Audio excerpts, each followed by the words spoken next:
Buenas tardes, hermanos, buenas tardes a todos los que nos estáis escuchando y viendo por este canal de YouTube. Quiero empezar dando un cordial saludo a todos vosotros, a todas las iglesias. Esta es una iniciativa del Colegio de Pastores. Hemos seleccionado a algunos pastores en cada zona de España para que en esta tarde pues, también pueda visualizarse en otros lugares. También por grupos de 7 pastores en cada lugar y también pueda ser de bendición para todos nosotros. La primera palabra de Jesús en la cruz es esta: Padre, perdónalos, porque no saben lo que hacen. El evangelista Lucas, en el capítulo 23, en el versículo 34, nos registra estas palabras de Jesús, las primeras que pronuncia en la cruz. El ejemplo de Jesús, hermanos, es bien elocuente, muy elocuente, porque Jesús no regateó esfuerzos para estar en paz con quienes eran sus contemporáneos, los que estaban a su alrededor. Les amó hasta el momento mismo de morir en la cruz. Fijaos, Padre, perdónalos, porque no saben lo que hacen. Sin embargo, sabemos que Jesús vivió rodeado de enemigos. Lo sabemos por los evangelios. Tenía enemigos por todos los sitios. También tenía amigos, por supuesto, pero tenía amigos y enemigos. Vivió rodeado de ellos. Y estos enemigos, en último término, le llevaron a la cruz. ¿Cómo se explica, cómo podemos entender esta paradoja del perdón en estas palabras pronunciadas por nuestro Señor y Salvador? Son difíciles de encajar, ¿verdad? Que aún sufriendo en la cruz tenga estas palabras de perdón. No podemos, hermanos, acercarnos al asunto del perdón y la reconciliación y el amor, olvidando la realidad del pecado. Satanás ha estado siempre procurando dividir, construyendo muros de separación entre nosotros, entre los hombres, y lo que es peor, muros de separación entre el hombre y Dios. Algunas veces lograr la paz es una utopía. Creo que muchos de nosotros hemos experimentado esto, ¿verdad? Muchas veces lograr la paz en conflictos y en situaciones de tipo personal, pues es tremendamente difícil, ¿no? Y a veces nuestros esfuerzos por solucionar cosas y perdonar a veces son baldíos.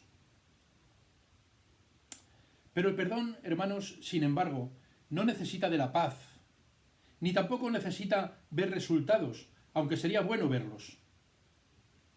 Tampoco depende de la reconciliación, porque el perdón va mucho más allá, mucho más allá.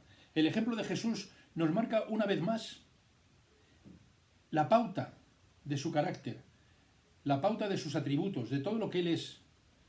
Por medio de estas palabras podemos ver el tipo de Señor y Salvador que tenemos.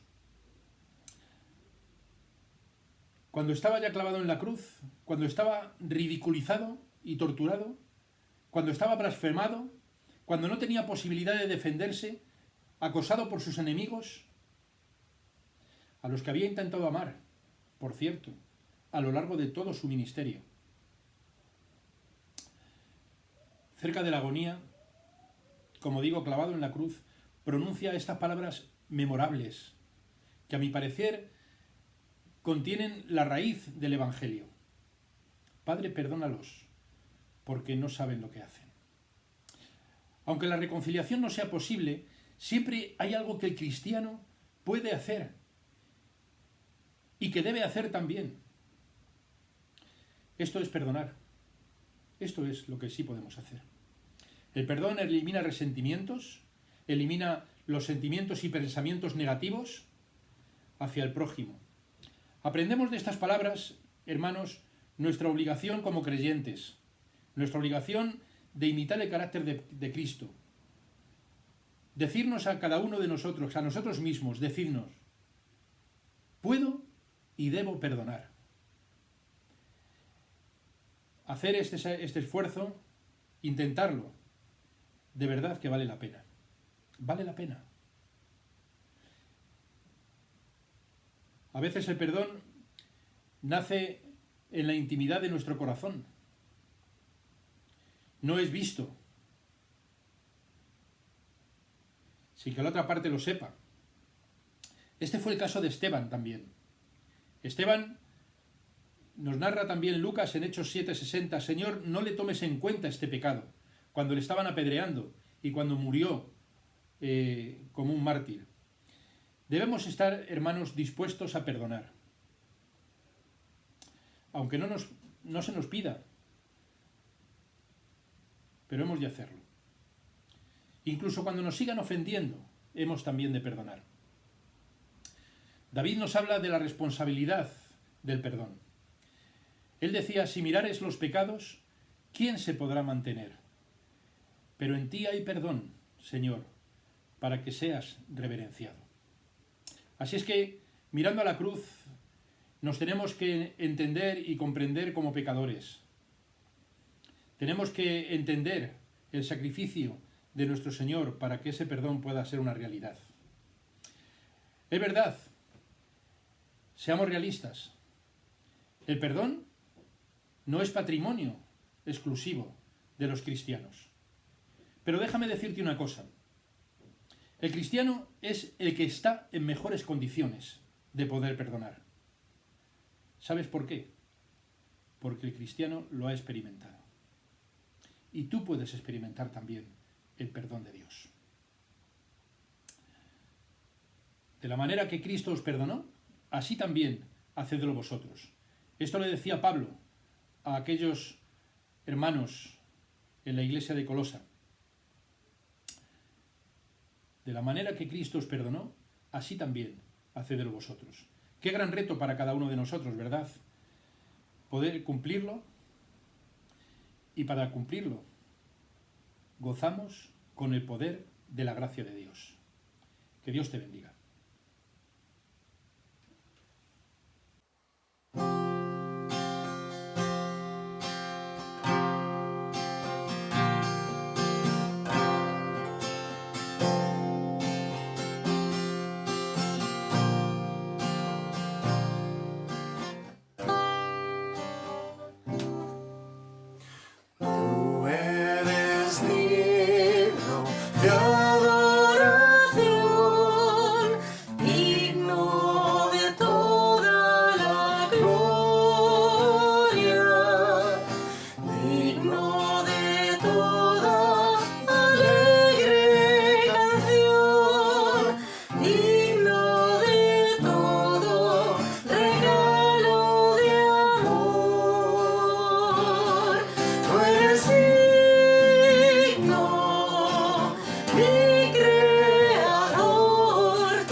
nuestro Señor, el Redentor de mi vida, mi consejero y amigo fiel, fuente de vida y mi Salvador. Tú eres digno, mi Creador. Tú eres digno, mi Salvador. Tú eres digno,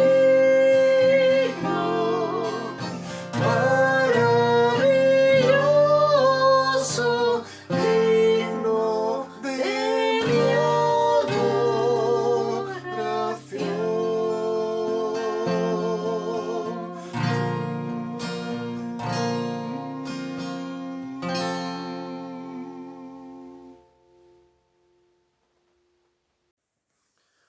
Hola a todos, ¿qué tal estáis? Espero que estéis bien. Estamos celebrando la Semana Santa y estamos recordando la pasión del Señor Jesús y su muerte y su resurrección en aquella cruz.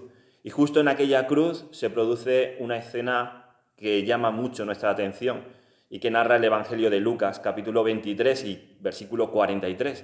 Allí el Señor Jesús le dice a uno de los bandidos, a uno de los criminales, le dice: de cierto te digo, que hoy estarás conmigo en el paraíso. Son bastantes los detalles que nos llaman la atención aquí. En primer lugar, nos llama la atención ese deseo de Dios que tiene por estar siempre con nosotros. Nos llama la atención, aunque hay que decir que es algo muy frecuente en la Biblia. Dios siempre quiere estar con los patriarcas, siempre quiere estar con los profetas, les da, los empodera para que puedan decir su mensaje, como por ejemplo al profeta Jeremías. Siempre quiere estar con los discípulos. A todos nosotros, a la Iglesia, se nos recuerda que para hacer la misión Él siempre está con nosotros. Y ese es el primer detalle que no podemos dejar escapar de esta frase. Dice que hoy estarás conmigo. ¿Por qué? Porque ese es el deseo que siempre tiene el Señor, estar con nosotros. Eso es lo que significa Emmanuel, justo al principio de la historia del Evangelio, el nombre de Jesús. Y también lo vemos al final, en la cruz, cuando Él dice que quiere estar con nosotros, con ese criminal también. El segundo detalle son las dos opciones. Hay dos bandidos, hay dos criminales. Uno reprocha y tiene pues esas reclamaciones, y el otro tiene una buena actitud. Fijaros, esas dos opciones son muy llamativas y también se recogen a lo largo del Evangelio. Por ejemplo, vemos las dos puertas, la puerta estrecha y la puerta ancha que se puede recorrer en esa parábola del Señor Jesús. Vemos que Jesús siempre divide a las personas entre los que oyen y obedecen y entre los que no oyen el Evangelio del Reino. Y por último, el último detalle con el que me gustaría dejaros es con esa frase: de cierto te digo. Es una frase siempre singular en el Evangelio que aplicamos al Señor Jesús, al Maestro, cuando quería decir una verdad importante, un anuncio importante. Y es importante que recordemos esto en estos precisos momentos donde todo se mueve, donde todo se tambalea, y todavía tiene más importancia esa frase: de cierto te digo que quiero estar contigo. El Señor además se está atribuyendo ese poder para perdonar, y esa es la columna que le está diciendo a aquellos dos criminales. Ese mensaje también es para nosotros. El Señor quiere estar con nosotros, podemos decidir estar con Él, y es algo que permanece y que está como una columna para todos nosotros en medios tan revueltos como los que vivimos. Así que te dejo con esos detalles de esa escena tan interesante y espero que el Señor te bendiga en esta Semana Santa. Queridos hermanos, hermanas, saludo en el nombre del Señor y deseo que el gozo y la paz de Él esté con cada uno de vosotros. Habéis escuchado la primera y la segunda palabra pronunciada por Jesús desde la cruz, y os invito a que me acompañéis en la lectura del Evangelio de Juan, capítulo 19, versos del 25 al 27, donde encontramos la tercera palabra. Dice así la palabra del Señor. Estaban junto a la cruz de Jesús su madre y la hermana de su madre, María, mujer de Cleofás, y María Magdalena. Cuando vio Jesús a su madre y al discípulo a quien él amaba, que estaba presente, dijo a su madre: «Mujer, he ahí tu hijo». Después dijo al discípulo: «He ahí tu madre». Y desde aquella hora el discípulo la recibió en su casa. Jesús se dirige a su madre con el término mujer en dos ocasiones diferentes, recogidas en el Evangelio por Juan. Una al principio del ministerio, en una celebración en la boda de Caná de Galilea. La segunda en el texto que acabamos de leer. Dos escenarios muy diferentes. Terminando Jesús ahora el ministerio aquí en la tierra, y es un momento lleno y cargado de dolor.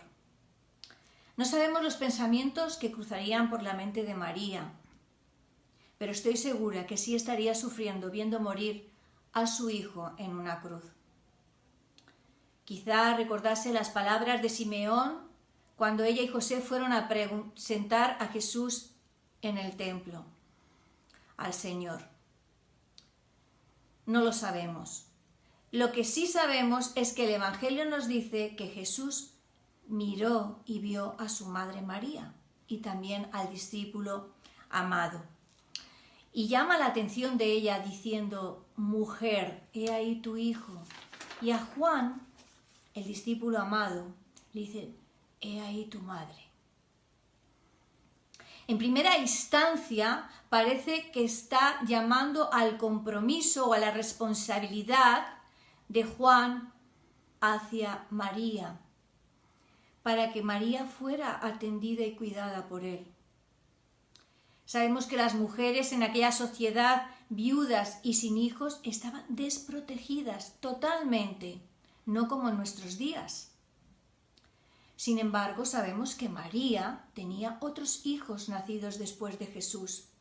Por lo tanto, no es este el primordial o el primer asunto que a Jesús le está interesando, que María y Juan entiendan. ¿Qué es exactamente lo que debían de entender que Juan entendió? Porque dice que al instante la recibió a su casa. Debían de entender que había algo mucho más profundo que el cuidado y la atención de los hijos hacia los padres. Es algo mucho más trascendente. María debe de entender que ahora hay un nuevo plano de relación. Él estaba muriendo, Jesús estaba muriendo como redentor de María.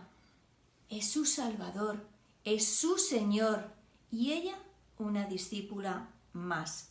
Es el amor, el cuidado mutuo el que tiene que nacer y nace de la relación que se tiene con Cristo el Salvador, el que sus discípulos deben reflejar. Si tú todavía no has aceptado por fe a Jesús como tu Señor y Salvador, ¿tienes tiempo ahora?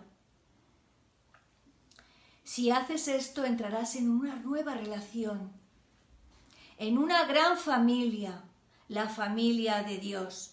Jesús se ocupó de Juan, se ocupó de María, su madre, se ocupó de sus discípulos y se ocupará de ti, porque Él ha dicho que no nos dejará hasta el final del tiempo.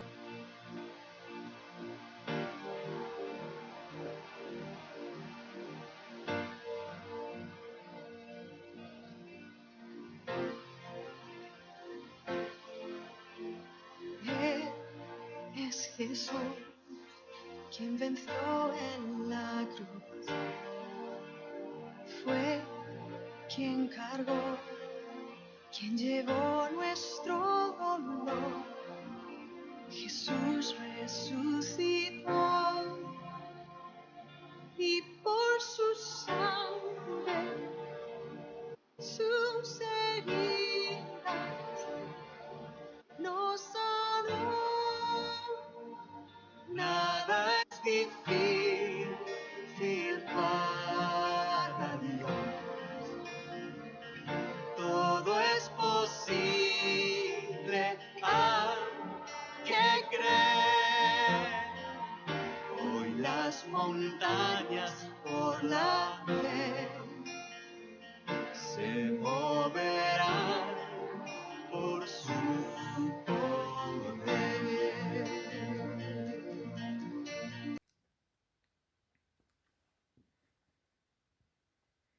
Muy buenas tardes, hermanos y hermanas, amigos todos. Soy Josep Bordera, el pastor de la primera Iglesia Evangélica Bautista de Madrid, la Iglesia de Laci, y os envío un abrazo cariñoso. Estoy contento de poder compartir estos momentos con vosotros.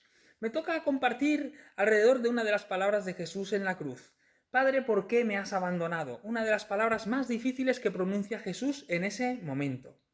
Solo de imaginar que un día un hijo nos pueda hablar en esos términos nos rompe el corazón con tan solo de pensarlo como padres o madres. Phil Yancey, en su libro Desilusionado con Dios, habla de momentos sin milagro para referirse a este momento, a este instante de la vida de Jesús.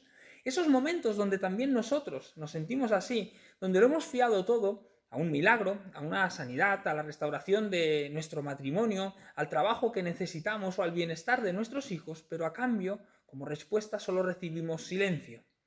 Para los evangelistas, Marcos y Mateo, estas son las últimas palabras de Jesús justo antes de expirar.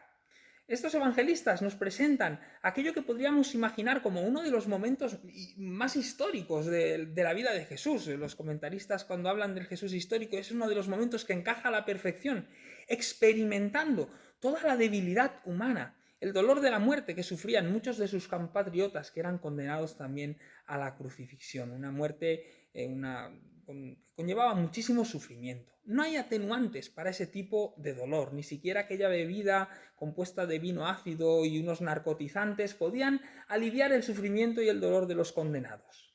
Jesús se expresa con las palabras del Salmo 22, Padre, ¿por qué me has abandonado? Donde también el salmista, en medio de sus angustias, se refiere así a Dios, viéndose en soledad, viéndose sin respuestas de aquel al que se dirige, aunque luego terminará el Salmo con unos ánimos y esperanza de que al final Dios responde. Muchas veces el silencio y el abandono es una de las realidades presentes en nuestras vidas como creyentes, abandono que sentimos en determinadas circunstancias. No nos gusta ver esa parte de Jesús, esa faceta. Preferimos ver al Jesús de los milagros, al Jesús de las enseñanzas, al Jesús que va aglutinando personas en su viaje. Pero en cambio, encontramos a Jesús en la cruz, donde su alma se tambalea, donde siente esa sensación de soledad, donde siente esas dificultades existenciales que vienen sobre él cuando la muerte planea sobre su vida. También la oscuridad viene sobre nuestras vidas. A veces por un instante encontramos esos abandonos de Dios, esos silencios en el camino, en las cunetas de la vida, en los callejones o las encrucijadas solitarias que nos toca transitar como seres humanos.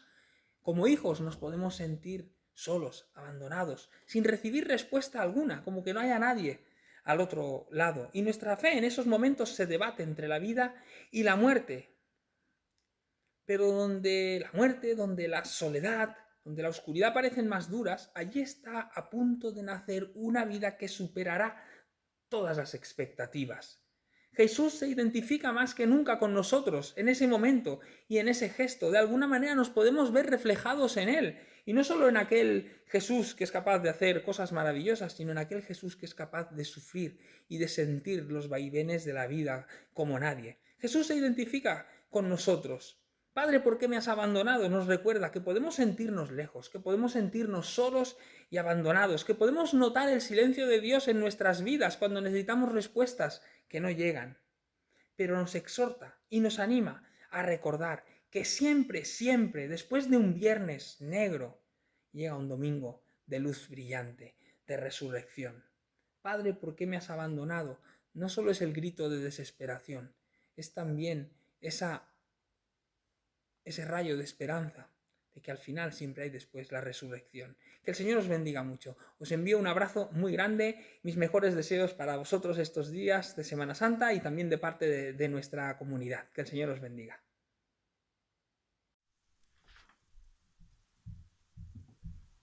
Saludos, queridos hermanos, querida Iglesia. Leemos en las Sagradas Escrituras: después de esto, sabiendo Jesús que ya todo estaba consumado, dijo, para que la Escritura se cumpliera: tengo sed. Había allí una vasija llena de vinagre. Entonces ellos empaparon en vinagre una esponja y, poniéndola en un hisopo, se la acercaron a la boca. En primer lugar, se trata de una sed fisiológica. Pensemos en ello. Qué terrible y prolongado el sufrimiento de Jesús en la cruz del Calvario. Estuvo 6 horas colgado y suspendido en ella antes de entregar su espíritu. Antes de subir al monte Gólgota, recordemos, por largas horas había sido interrogado y maltratado, terriblemente azotado, humillado. La última vez que bebió fue en el aposento alto con los suyos, celebrando la Pascua del Señor. Y en la cruz el tormento era uno sin palabras. Su cuerpo se encontraba terriblemente deshidratado por la pérdida de sangre. Así que las palabras del Salmo 22 se cumplieron literal y físicamente en Jesús. Como un tiesto se secó mi vigor, y mi lengua se pegó a mi paladar, y me has puesto en el polvo de la muerte. O el Salmo 69, 21, que dice, me pusieron además hiel por comida, y en mi sed me dieron a beber vinagre. El terrible sufrimiento físico del Señor. Pero en segundo lugar, en sentido metafórico, parabólico, esa sed es una sed espiritual. La sed de Cristo por consumar la redención, la sed por los perdidos, la sed de Cristo por salvarnos, por bendecirnos a través de su muerte, sed por cumplir el eterno plan, propósito del Señor, por cumplir con toda la justicia de Dios. Esa sed espiritual que Cristo expresó junto al pozo de la mujer samaritana. Esa misma sed que Él desea calmar. Dice así el poeta Horatius Bonar: oí la voz del Salvador decir, venid, bebed, yo soy la fuente de salud que apaga toda sed. Con sed de Dios, del vivo Dios, busqué a mi Salvador. Lo hallé, mi sed Él apagó, y hoy vivo en mi Señor. Ojalá, Dios quiera, que tú también, querido hermano y amigo, puedas tener esta sed del Señor y puedas descubrir que Él sacia toda esta sed espiritual. El Señor os bendiga.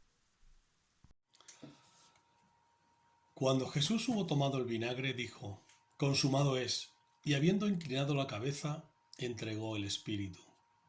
Consumado es, dijo Jesús. En Juan 19:30. Hasta este momento había un sistema complicado de sacrificios que se ofrecían por los pecados. El pecado separa al hombre de Dios y sólo mediante el sacrificio de un animal podía ser el sustituto. Esa sangre derramada de ese animal limpio. La gente podía recibir perdón de sus pecados y obtener así la limpieza de ellos delante de Dios. Pero la gente hacía esto y seguía pecando continuamente, de modo que eran necesarios sacrificios frecuentes. Sin embargo, Jesús fue el sacrificio final por el pecado. La palabra consumado es se traduce cancelado es. Jesús vino a consumar la salvación que Dios tenía para el hombre, para la humanidad. Cuando dice en Juan 17:4, he acabado la obra que me diste que hiciese. Él vino a pagar la deuda total de nuestros pecados. Con su muerte, el sistema complicado de sacrificios terminaba, porque Jesús con su muerte cargó con todos y cada uno de nuestros pecados. Y ahora podemos acercarnos con libertad a Dios por lo que hizo a nuestro favor. Ahora bien, ahora tienes la oportunidad de obtener el perdón de tus pecados mediante la fe en Jesús. Los que creen en la muerte y resurrección de Jesucristo pueden vivir por la eternidad con Dios y escapar de la muerte que lleva consigo el pecado. Ya no hay más sacrificios por el pecado. Ahora Jesús, Él ha dicho, consumado es. Dios les bendiga grandemente. Dice la Escritura, Jesús clamando a gran voz dijo, Padre, en tus manos encomiendo mi espíritu, y habiendo dicho esto, expiró. Jesús, su nombre significa Salvador, pues Él es quien salvará a su pueblo de sus pecados. Clama a gran voz, Padre, en tus manos encomiendo mi espíritu. Estas palabras les recordó a todos los presentes un fragmento del Salmo 35, una porción acostumbrada por los judíos como oración al acostarse. Jesús sabe que encomendarse a las amorosas y seguras manos del Padre es lo mejor que puede hacer en esta vida, a diferencia de muchos en este mundo que vagan con destinos inciertos hacia una eternidad incierta. Jesús muere Su muerte no es en la soledad oscura de la noche del alma. Su muerte es un sueño de paz y completa confianza. En él se cumplen las palabras del Salmo 2. Mi cuerpo descansará en esperanza. No dejarás que mi vida termine en el sepulcro. No permitirás que tu santo sufra corrupción. La muerte de Jesús el Cristo es todo un misterio, tanto como lo es su encarnación. Por ejemplo, su muerte es la semilla de la vida. Qué paradójico, ¿verdad? Sí, su muerte es contraria a la lógica. Jesús mismo dijo, si un grano de trigo no cae en tierra y muere, seguirá siendo un único grano, pero si muere, producirá fruto abundante. Jesús es ese grano de trigo que se siembra en la tierra para generar vida. Él dijo, yo he venido para que tengan vida y vida abundante. La muerte de Jesús el Cristo es contraria a toda lógica humana, porque en ella se ve reflejado el amor de Dios por la humanidad pecadora. Está escrito en la palabra de Dios, para los corruptos e incrédulos no hay nada puro. Al contrario, tienen corrompida la mente y la conciencia. Profesan conocer a Dios, pero con sus acciones lo niegan. Son abominables, desobedientes e incapaces de hacer nada bueno. ¿Quién quiere dar su vida por alguien infectado al extremo? Sin embargo, Dios muestra su amor para con nosotros en que cuando aún éramos pecadores, Cristo murió por nosotros. Pues no envió Dios a su Hijo para dictar sentencia de condenación contra la humanidad, sino para que por medio de Él se salve el mundo. La fuerza salvadora de la muerte sustitutiva de Jesús radica en que Él murió por todos los pecados de una vez por todas, el justo por los injustos, a fin de llevarlos a Dios. Él sufrió la muerte en su cuerpo, pero el Espíritu hizo que volviera a la vida. Jesús el Cristo es la única esperanza de vida eterna para toda la humanidad. Algunos de los que estaban al pie de la cruz y aún ahora contemplan a Jesús como un derrotado, como un abandonado, como alguien que fracasó en su misión. Sin embargo, su muerte de aparente derrota es una muerte de carácter sustitutiva. Puede ser que te estés preguntando, ¿cómo puedo apropiarme de los beneficios de la muerte de Jesús, del beneficio sustitutivo de su muerte? La respuesta está en la Escritura. Si tus labios confiesan que Jesús es el Señor y crees en tu interior que Dios lo hizo resucitar triunfante de la muerte, serás salvo. Eso dice la Biblia. Porque se necesita la fe interior del corazón para que Dios nos restablezca en su amistad y la pública confesión de esta fe para obtener la salvación. Nadie que ponga en Él su confianza quedará defraudado. Padre, en tus manos encomiendo mi espíritu. Cuánta profundidad y misterio encierra esta palabra. La muerte del cuerpo no es el final del camino para nadie. Hay una realidad espiritual que nos aguarda a todos. Jesús te dice hoy, yo soy la resurrección y la vida. El que cree en mí, aunque esté muerto, vivirá. Y todo aquel que vive y cree en mí no morirá eternamente. ¿Crees a las palabras de Jesús?